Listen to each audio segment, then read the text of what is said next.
Bienvenue chers amis dans ma réflexion hebdomadaire sur la parashat Vayetze. Nous allons explorer ensemble cette semaine le départ de Yaakov Avinu de la ville de Be'er Sheva, se dirigeant vers Haran. Selon le commentaire de Rashi, à la fin de la section précédente, Yaakov fait une étrange escale dans la maison d'études de Héver et a priori pour se protéger de la main de son frère Esav qui cherchait à le tuer après qu'il ait réussi à récupérer les bénédictions de son père Yitzhak. Esav connaissait certainement les choix de cœur de son frère Yaakov. Il aurait sans doute réussi à trouver son lieu de cachette.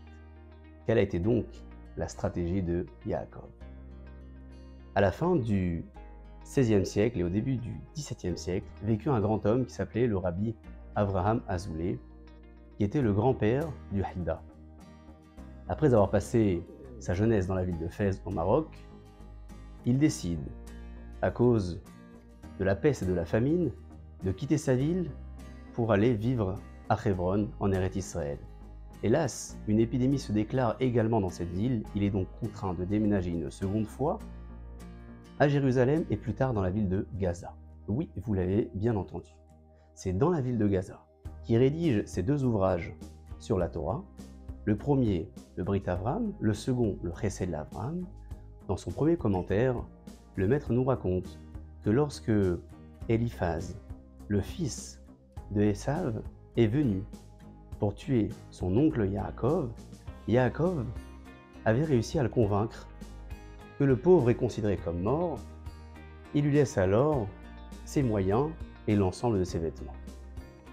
Il se réfugie immédiatement dans le fleuve qui se trouvait près de là, en priant à Akadosh Baruch de lui venir en aide. À ce même moment, un cavalier s'écarte de son chemin et finit sa course dans le fleuve et meurt sur le coup. Yaakov Avinu récupère les vêtements, se vêtit et court se réfugier dans la maison d'études de Héver qui se trouvait près de là. On découvre qu'en réalité, Yaakov Avinu n'a pas cherché à se cacher de la main de son frère Esav en allant dans ce lieu d'études. Il savait que son neveu Eliphaz allait raconter qu'il était mort. Il avait la peur et la crainte de se voir poursuivre par la famille du cavalier qui aurait pu le soupçonner à tort de l'avoir tué. On découvre qu'en réalité, en allant dans cette maison d'études, Yaakov Avinu savait avec pertinence qu'un homme qui étudie et qui observe ne peut pas être soupçonné de commettre de tels crimes. En guise de moralité, je dirais que notre paracha nous apprend justement à créer un lien entre notre culture et notre savoir d'une part et nos actions d'autre part, afin de leur donner beaucoup plus de sens et sans vivre dans la contradiction. Je vous remercie d'avoir écouté ma vidéo et je vous invite à me laisser en commentaire ci-dessous vos idées sur le sujet.